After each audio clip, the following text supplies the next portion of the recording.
944 Fest is 3 weeks away. This motor is toast. Can a certified amateur replace this motor in time to get to the fest? Or will I be taking the Audi to the world's largest 944 meetup? Stick around and find out.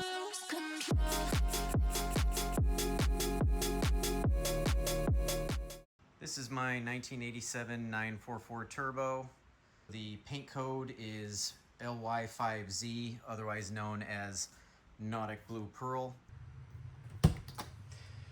The interior is, according to Porsche, light gray, but as you can see, there's nothing gray about this interior. It's actually closer to what they call linen, but the interior is in really great shape. I've replaced a lot of items in here. At some point, I will do another video with all the modifications and all the restoration that I've done inside. So let's find out what's wrong with this thing. So my rear main seal was leaking ever since I got the car. And I figured that while the clutch felt great, after a couple of years, I really got tired of the drops of oil, the smell of burning oil as it would drip onto my crossover pipe. So this spring, I decided to replace the rear main seal, put a new clutch in, new pilot bearing.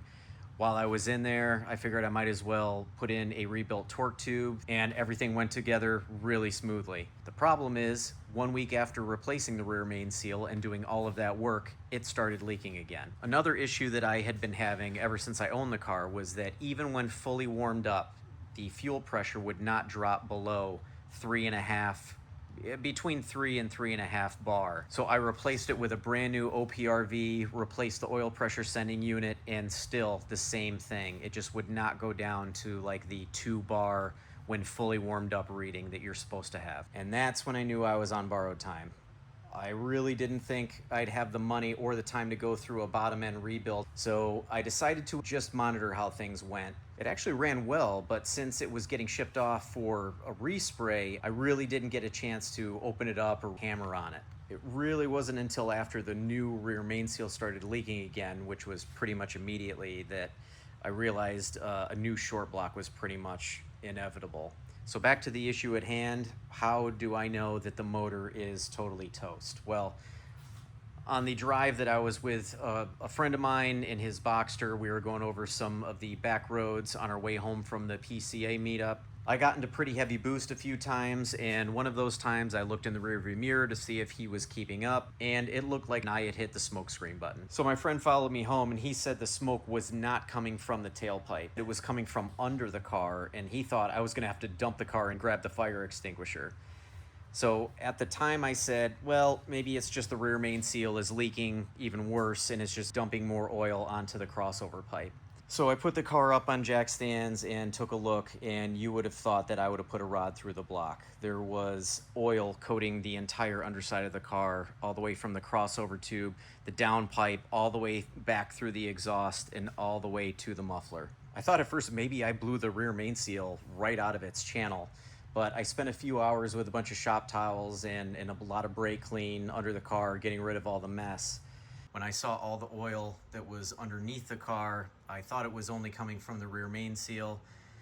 But I took out a flashlight and got under the intake manifold, and it's all cleaned up now, but the entire air oil separator and every hose around here was totally saturated and covered in oil. And the air oil separator seals I had replaced a little over a year ago when I put in the Raptor X Turbo, so I know that these seals were not bad. So I've actually had a new short block in the works for a few months, and apparently bore scoring on 944 turbos isn't that rare, especially in higher mileage cars. So 944s have Alisil cylinder walls, which can be prone to scoring with neglect or abuse, as any of you 911 guys out there are well aware. This is something that wasn't isolated to the 911 engines, but the 944s from the 80s as well. So I knew the short block was going to be a pretty long process, and my plan was to drive the car through 944 Fest and the fall and tackle the engine replacement over the winter. Well, that plan went totally south after this weekend. So what is my plan? First, I'm going to do a leak down test to see if I can verify that if it is the piston rings that are shot, and hopefully that's a smoking gun, and if not, I don't even want to think about that. So then I'm gonna start tearing down the rest of the engine and get ready to drop it out of the bottom. As of right now, I don't have an engine stand or an engine hoist, so this weekend, I will be making a trip to Harbor Freight. Now, I am not a professional mechanic. I am a 100% certified amateur, so I'll be following the process on Clark's Garage, the factory service manual, and a lot of Google searching.